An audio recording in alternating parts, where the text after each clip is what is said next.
Let's pray again. God, we love you. And we thank you for who you are.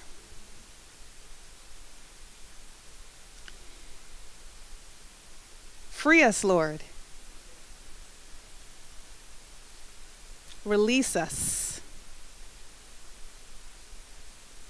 Release the chains that bind us. We know that all things are possible through you. And so in advance, we thank you for freedom in you. In Jesus' name. Amen. What are some of the things we can be addicted to? Hey, yes, indeed. TV. What else? Food, internet, the telephone. Yes. Sex, power, alcohol, clean. Absolutely. Cleaning. That can be an addiction as well. Shopping. Absolutely. Work. We can be addicted to work, and it can be work at the work and work in the church. We can be addicted to those things. Other addictions. What else can people be addicted to? Did I hear food? Food, absolutely. So there are a variety of things. Be addicted to having my own way. Don't tell me what to do. Exercise, absolutely. Partying. There are a number of things to which we can experience addictions. Ephesians 6:12 tells us what? Not with flesh and blood, but against rulers, against authorities, powers of the world's darkness, against spiritual forces of evil in heavenly realms. So all the things you mentioned that we struggle with, all the things you mentioned that we can be addicted to, addiction is a struggle. Mercy. Mercy. Mercy. We'll talk about that. True or false? In her testimony, Helen Baylor said, she made this statement: all drugs are a spirit. All drugs are a spirit. I learned that. I had no idea about anything that had anything to do with drugs, abuse, substance abuse, addiction, until I told you that my grandma and I moved to warmer weather after I left Andrews University, correct? And so we went to Palm Beach, Florida. That's where I got my first real job.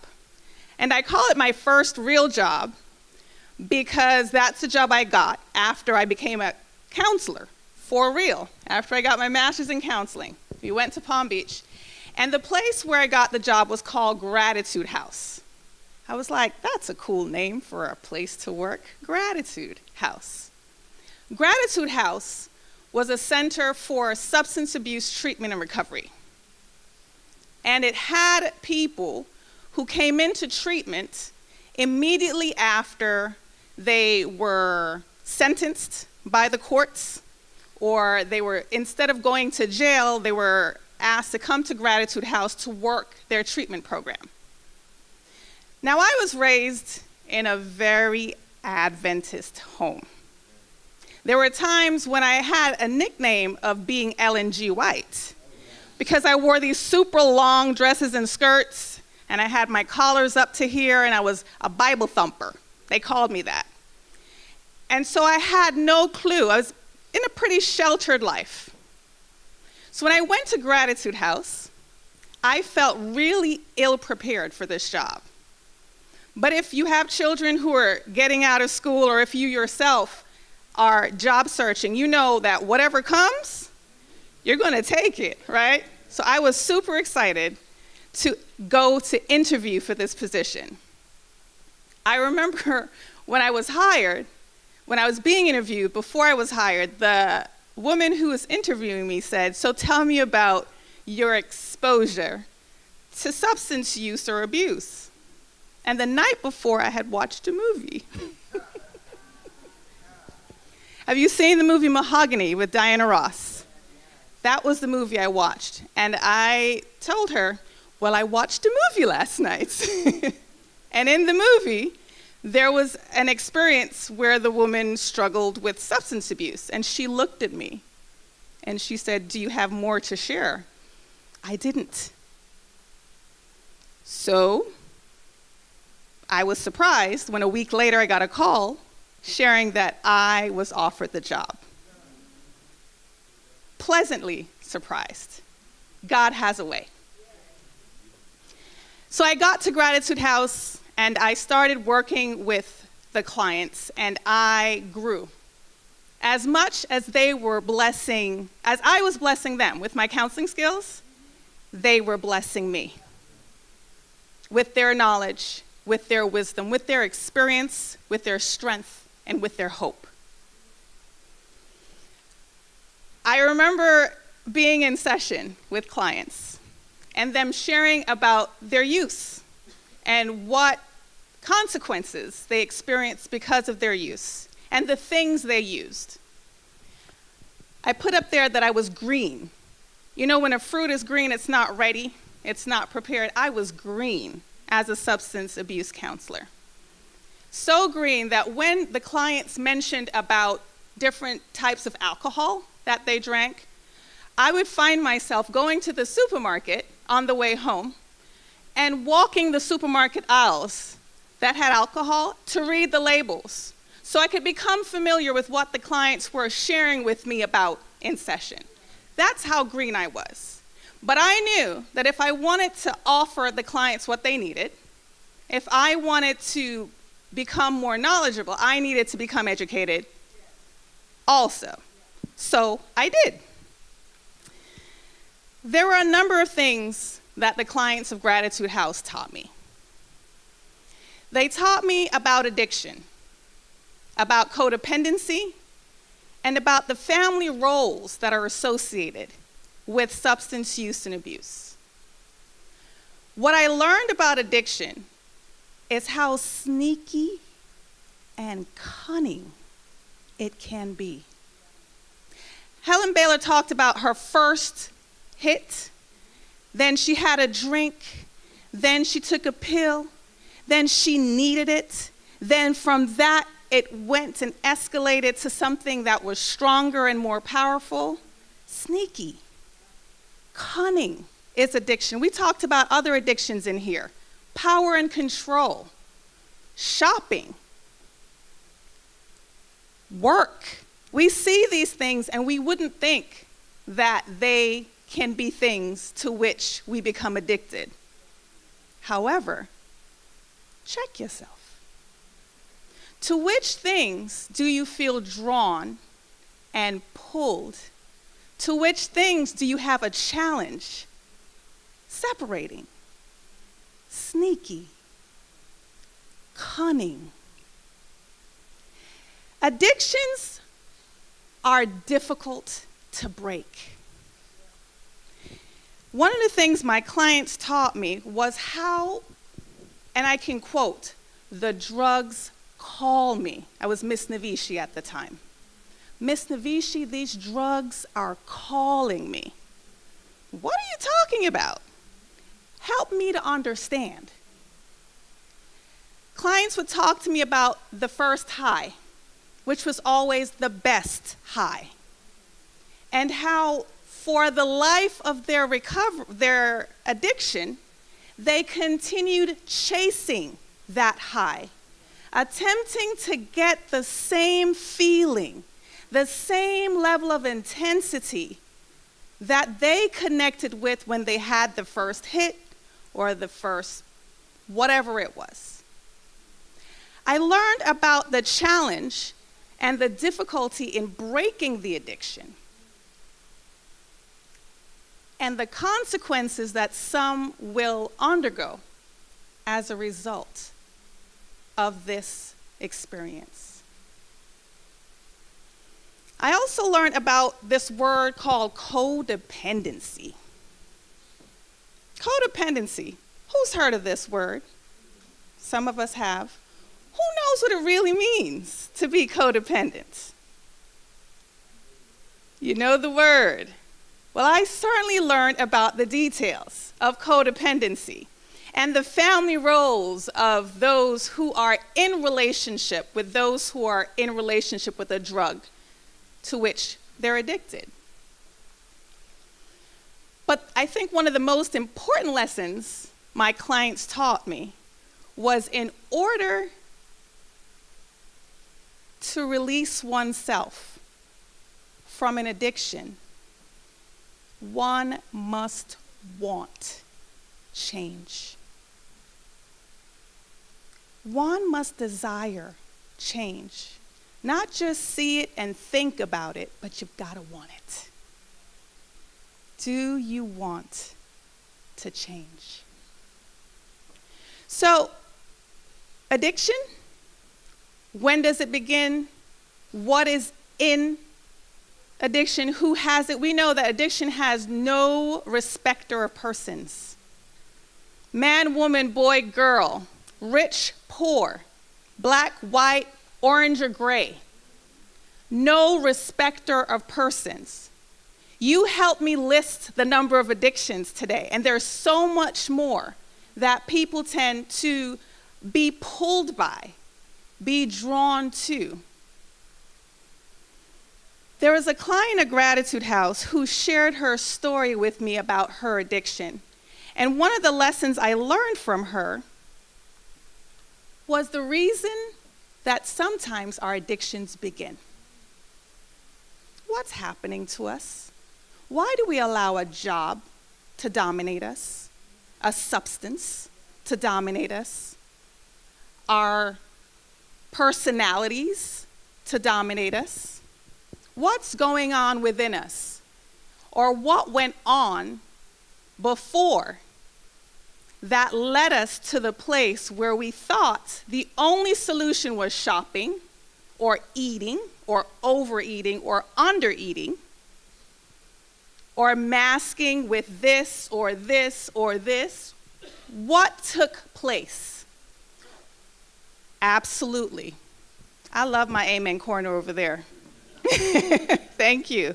There is pain. Pain is usually what is beneath the reason for our addictions. This one client at Gratitude House, we were sitting, she was my individual as well as a group client, and we were sitting in our group circle one day. Not only was she struggling with dual addictions, she had dual substances to which she was addicted, but she was also struggling with eating disorders, bulimia and anorexia. And so she had some dysmorphic ways of viewing herself and her body. She was never pretty enough, she was never thin enough. So she had multiple layers that she was working through. I had the opportunity to connect with her and find out more about her story because I also had her in individual sessions. What I learned was, well, before I tell you what I learned, we're in group, and she had a weekend pass to go home. So they were at our treatment center for 6 months. And if you were doing well in treatment, you sometimes got an opportunity to go home for a weekend. She went home and came back, and she was sharing with her group members about the fun time she had at home because she hadn't been home for quite some time. She was showing a photo of herself with her friends, with whom she spent time while on pass.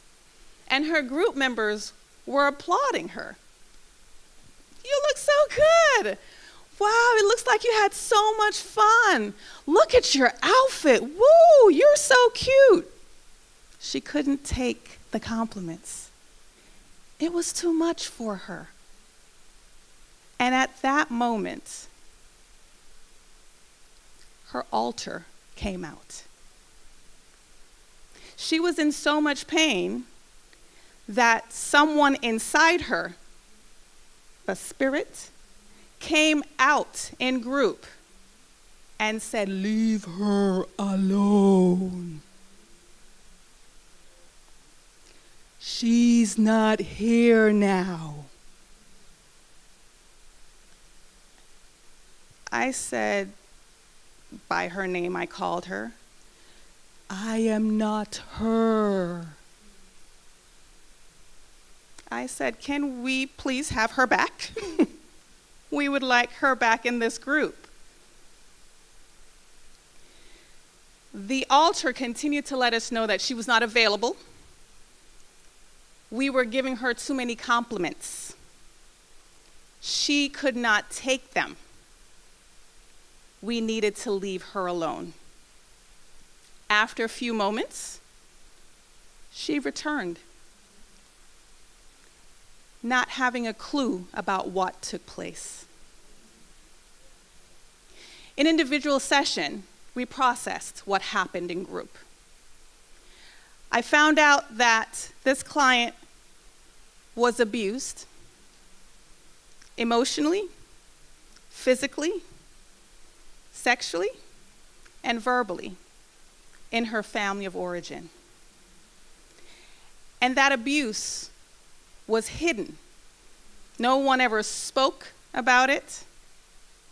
No one ever mentioned it. Although many people knew in the household what was occurring, it was pushed down, swept under the rug, and it wasn't dealt with. And so we started undergoing a process of working through the pain, the hurt, the demons that she had been carrying for all that time. And she worked through some of the challenges. I wish I could tell you that this story had a happy ending. Unfortunately, this client relapsed. The pain was too much for her. And I heard a few months later that she did not make it. She overdosed while using.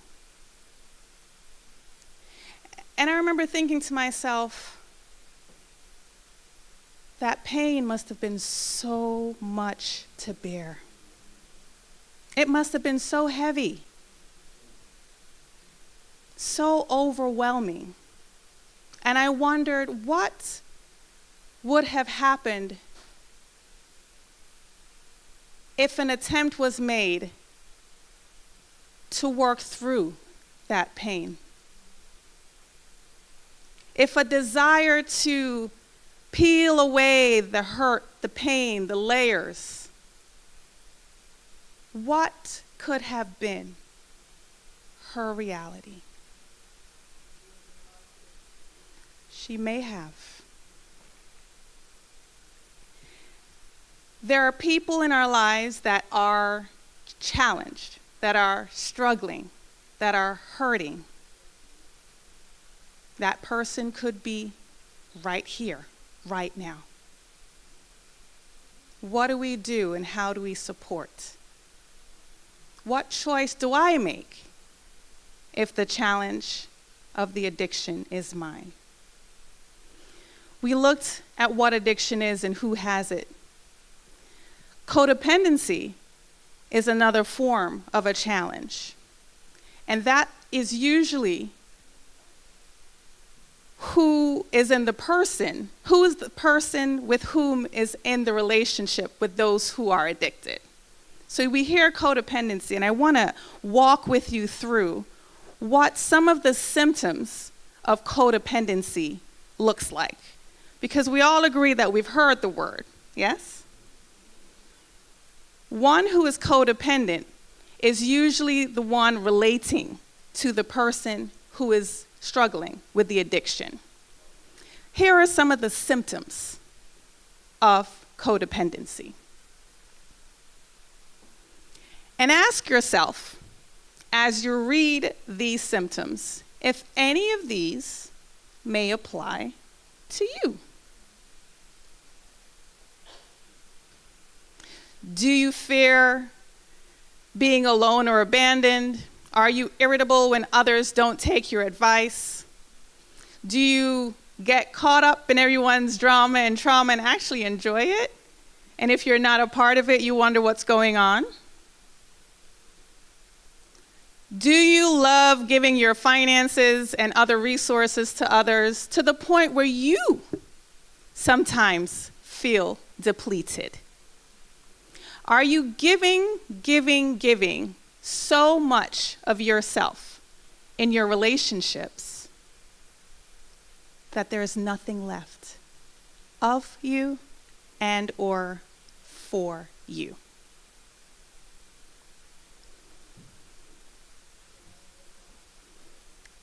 Ask yourself the questions. We have people who struggle with addictions.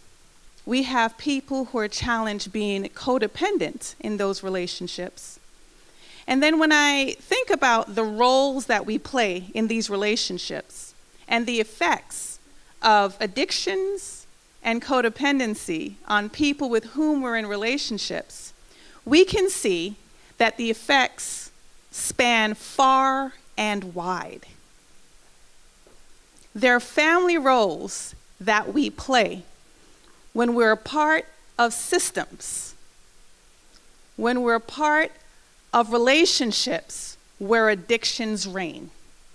And a lot of times, we don't realize the effect that the addiction has, not just on us or the addict, but those who are around, interacting with, in relationships with those who are struggling with the addiction. But let's talk about what those roles are.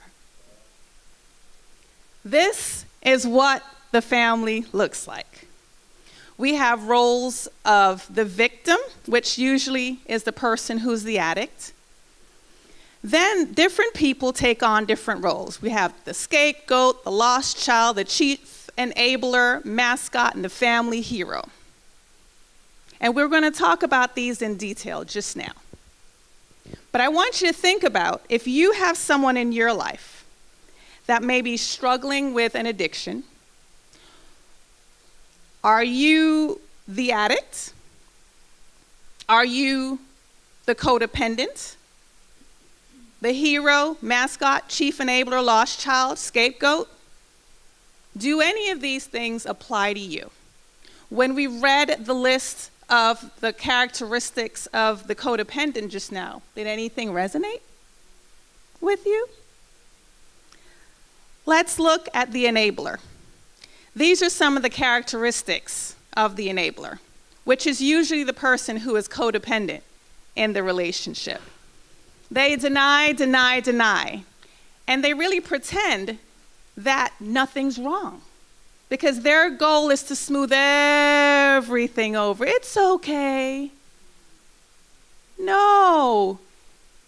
He's just feeling sick today. He wasn't able to come into work. No. She said she was coming to help you, but she didn't show up. I'll come and do it instead. Don't worry about it. That would be a role of the enabler. But maybe that's not a role that you recognize. Maybe it's the role of the hero. The hero is usually the firstborn child. And I want you to know that although these roles are typically designated to particular people in a family system, it can be anyone that take on these roles in the family or in the system. So maybe it's not a biological family, but it could be a church family where these roles are taken on. And so the hero wants to do and be everything well, the high achiever. Because things are so crazy over here with the person that's addicted and or the person that's enabling, I need to far surpass everything and everyone and be good and make sure everything is wonderful.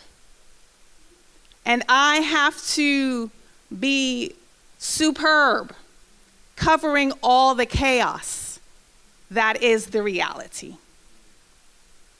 Does this role sound familiar to you? But maybe it's not the addict or the enabler or the hero. Possibly it's the scapegoat and the poor scapegoat. The scapegoat is always the one that gets blamed for everything. Gets blamed for everything.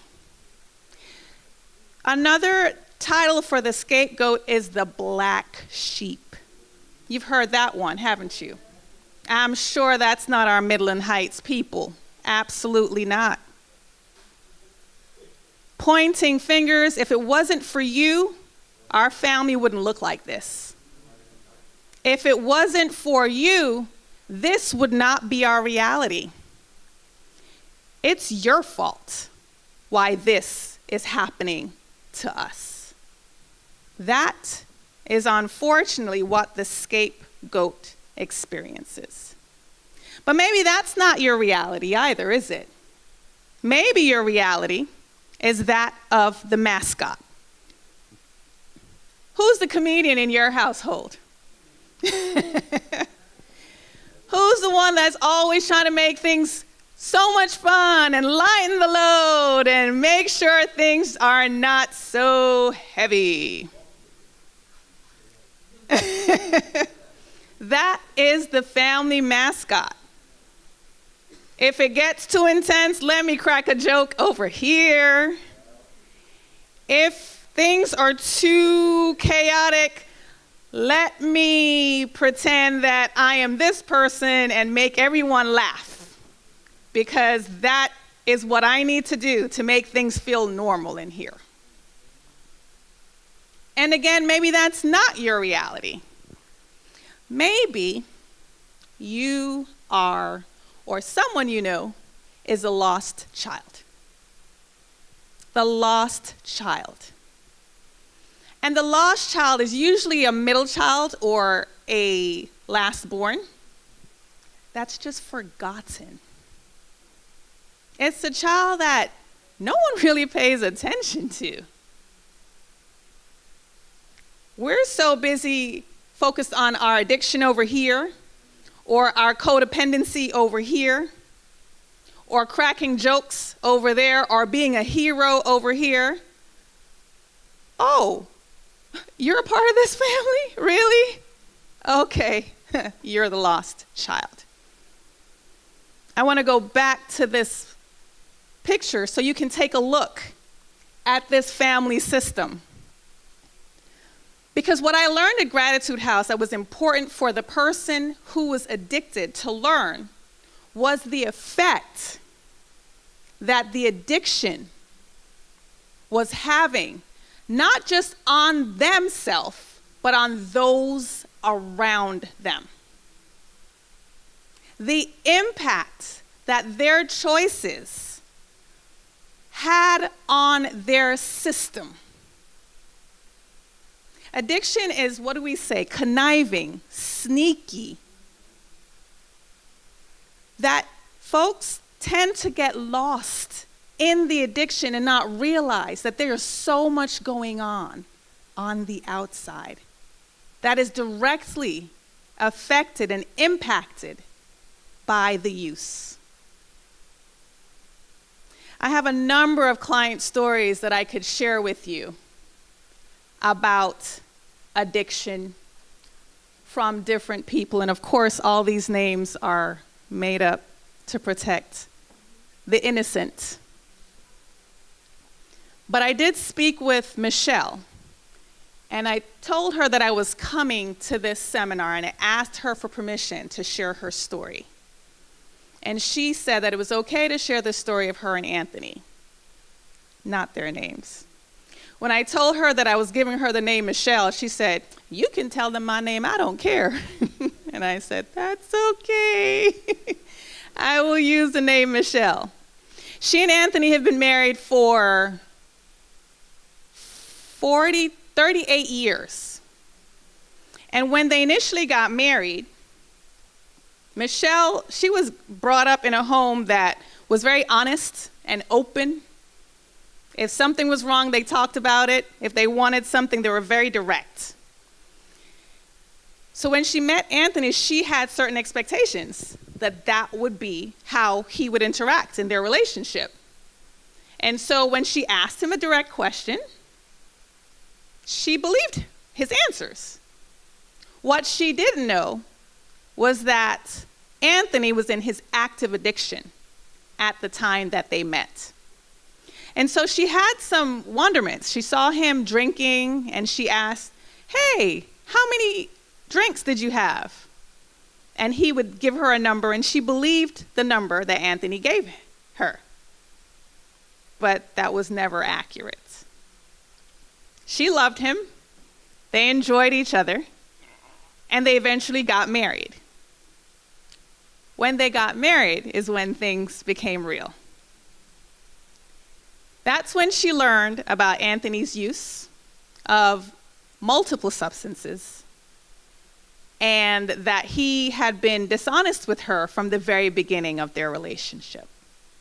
She had no idea. She took him at his word. If someone says something, that's what it is. That's what she thought. But because of Anthony's use and his addiction, being dishonest, deceiving, was a part of his addictive behavior. When it became her reality, she set some boundaries in their marriage. And a part of the boundaries was, you need to get help. I will not stay in this marriage any longer with someone who is in an active addiction, she said. I love you, and I want our marriage to last and to work. In order for that to happen, you need to get help. And then she said, I obviously need to get help too, because I have been clueless about what has been going on in our marriage. Anthony went to AA, Alcoholics Anonymous, and NA, Narcotics Anonymous. And Michelle said, I need to do something for me, so I'm going to Al-Anon. And Al-Anon is a meeting similar to AA and NA for those who are in relationships with those who are struggling with addictions. So this was about the 5th year of their marriage that they started doing work. He was going to AA and NA. She was going to Al-Anon. And she also went to CODA, Codependence Anonymous, because she realized not only was he in active addiction, but my behavior was enabling some of the things he was doing. Because she would start opening the cupboards, trying to find his paraphernalia. If she realized that he had alcohol, she would throw it down the sink for him only to go back and buy some more. She was setting boundaries with their finances. However, he still went and found a way to get into their monies to get his needs met. So she started doing some work for herself as well. She went to Al-Anon, went to CODA, started connecting with people who were also in relationships with people who were addicted to substances, and started talking about these things. In those conversations, Michelle became aware of things that she needed to change in her life, while Anthony was making changes in his life. They both had sponsors, people that started holding them accountable for the behaviors that they were doing, for the choices that they were making. They started calling their sponsors and being accountable. They started making changes in their behaviors. It took a while for Anthony to make some wise choices. But Michelle said, as long as you're continuing to make wise choices, as long as you're continuing to try, as long as you want to do what's right, I'm going to stay with you so we can work through the challenges we're experiencing in our marriage. That was year 5. It took them 5 years to work through. And in conversation with her just last week, they still have challenges, not related to substance use and abuse, but challenges that couples have. But what they decided to do was to work through and stick together to work through what they were facing. And as a result of the accountability, as a result of making the choices that were necessary, AA, NA, Al-Anon, CODA, they were able to see that it was possible to shift from that which bounded them to some level of freedom in their lives. What lies beneath? There are steps that we can take to break the cycle of addiction. The first step is a question I want to ask you to ask yourself. Are you ready? Are you ready to change? Do you really want to break the cycle of addiction in your life? Making work your priority over the people in your lives, making food your go-to place when your feelings are hurt, shopping to ease your pain, and then having challenges with your finances as a result of the shopping that you engaged in to ease the pain, and now you're in more pain because your finances are hurting. Are you ready to make the change? And if you are, the first step is to become aware of what it is that you're addicted to. What is it? Ask yourself, what are you addicted to? It may not be a drug or alcohol, but what is it? What could it be? Definitely. Do you have a desire for change? Excellent. Do you want to change? Excellent. Because you've got to want it in order to do it. Change can come in a few steps. The first step is what I call bibliotherapy. Bibliotherapy. Get some books. Start reading. Get online. Google. Start reading. Become aware of what these things are in your life that are pulling you away from the things that are most important to you. The second thing is counseling. Utilize services that are available to you. Thirdly, becoming vulnerable in relationships. We don't want that, do we? We talked about that on Friday night. Becoming vulnerable. Opening yourself up. Being naked with the people with whom you're in relationship. But those things are necessary because we're only as sick as the secrets we keep. We are only as sick as our secrets. So if I can't be honest with myself about what's going on with me, I'm going to keep doing the things I'm doing in secret. If I'm unable to be honest with you about what's going on with me, I will not have an honest, open, healthy relationship with you. So becoming vulnerable in relationships. Being a part of support groups. We talked about CODA, Al-Anon. We have ACOA, Adult Children of Alcoholics, and all of those websites will connect you to their virtual meetings. Pastor talked about Bermuda being small, and you're not necessarily wanting to share your stuff on the island. They're virtual meetings that you can connect with people online to get the healing that you absolutely need. Emotions Anonymous is another one. The fifth thing to do is embrace a recovery lifestyle and behavior. We always used to say in Gratitude House, you've got to change your people, your places, and things. If you want a new life experience, you've got to have a new holistic experience. Can't keep doing the same thing and expecting different results. Who knows the definition of insanity? Doing the same thing over and over again and expecting a different result. We've got to change in order to have the desire we want to be better, to be healed, to be whole. Ask yourself the question, what lies beneath? Why am I doing the things I'm doing?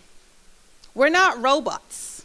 We're not just doing things just because. There is a reason behind and beneath why we're choosing the addictions that are a part of our reality.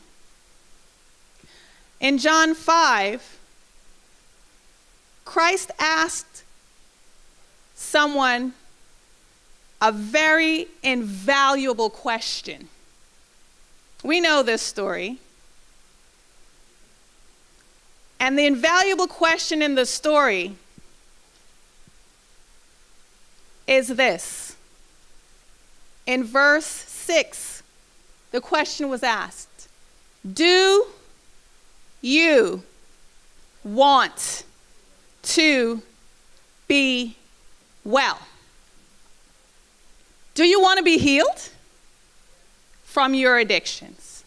Whatever they may be. Do you want to be healed? And if the answer to that question is yes, in verse 8, Christ said, then pick up your mat. First he said, get up. Then pick it up and walk. And you know, Christ used to go around healing people by touching them and picking them up. But in this instance, what did Christ ask him to do? You get up. You pick up. You walk. My clients at Gratitude House taught me that they needed to want it. They had to want to be healed. That I could share with them many stories. I could sit with them in sessions. I could connect with family members and ask them to come in and support. And I did. I called family and asked to come to conjoint sessions because I had such a passion and wanted clients healed. The biggest lesson I learned was that they needed to want the healing for themselves. Do you want to get well? If you are suffering with an addiction today, do you want to be healed? And if you do, and I pray you do, I encourage you to get up. Pick up your mat and walk. Because it's not too late. It is never too late. Do you see the effects that your addiction is having in your system? It could be your family at home, your church family. It may even be family that's not physically present with you. Do you see the effects of your addiction? And are you aware of why even you picked up for the very first time? What is that pain? What is that hurt? Why did you, do you, are you doing what you are doing? Do you want to be healed? Do you want to be well? And if you're willing,